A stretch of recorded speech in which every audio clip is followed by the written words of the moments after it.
The right to believe is a fundamental human right. Yet around the world, millions of Christians are denied this freedom. Worse, they are actively persecuted because of their faith.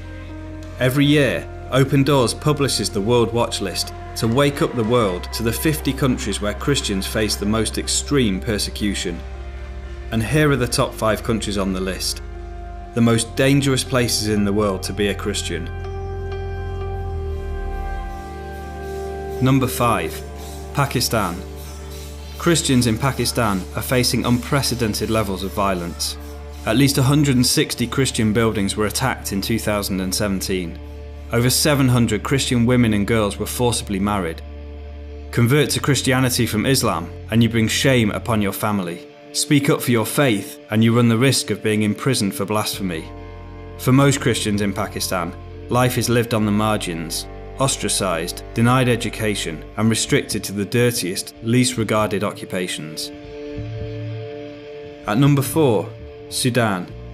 The government wants Sudan to be a fully Islamic country. Converting from Islam to another religion is punishable by death. The government has arrested or intimidated many Christian leaders. At least 20 churches have been closed, and if you protest, as some brave pastors have done, you are likely to find yourself arrested on trumped-up charges. In the conflict-torn Nuba Mountains, Christians have been indiscriminately targeted by government security forces. Number 3. Somalia. If you are even suspected of being a Christian in Somalia, you could be murdered on the spot. At least 23 suspected converts were killed last year. Christians are not only targeted by violent Islamic militants, but also by their own families and communities, ashamed by what they see as a betrayal of family and clan. So becoming a Christian in Somalia means choosing a life of intimidation, harassment, and even death, which is why Somali Christians keep their faith as secret as possible. Afghanistan is number 2 on the World Watch List. All Afghan Christians are secret believers. If you are discovered to have left Islam, then you could be arrested or beaten up. Your house or business might be destroyed. You might even be killed.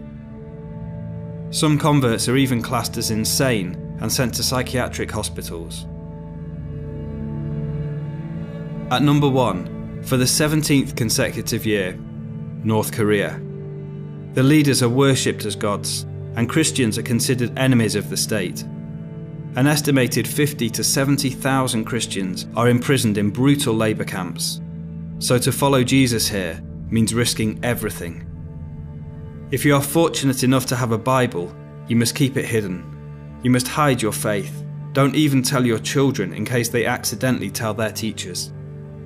And if you are discovered, then not only you, but your whole family will be sent to a labour camp. Around the world, persecution against Christians is becoming more extreme, but the church is growing. In the face of violence and cruelty, in situations of intolerable pressure and hostility, the persecuted church is not merely surviving, it is active and alive. This is our family, and they need our long-term support. For over 60 years, Open Doors has stood shoulder to shoulder with them. Our underground networks smuggle Bibles and literature, offer legal advice, train church leaders and other Christians, and provide vital practical support such as trauma care and emergency aid. In too many countries, Christians have to keep their faith secret. We don't. Will you share their struggle? Will you wake up the world to the reality of persecution? Because your prayers, your gifts, your voices are needed today more than ever before.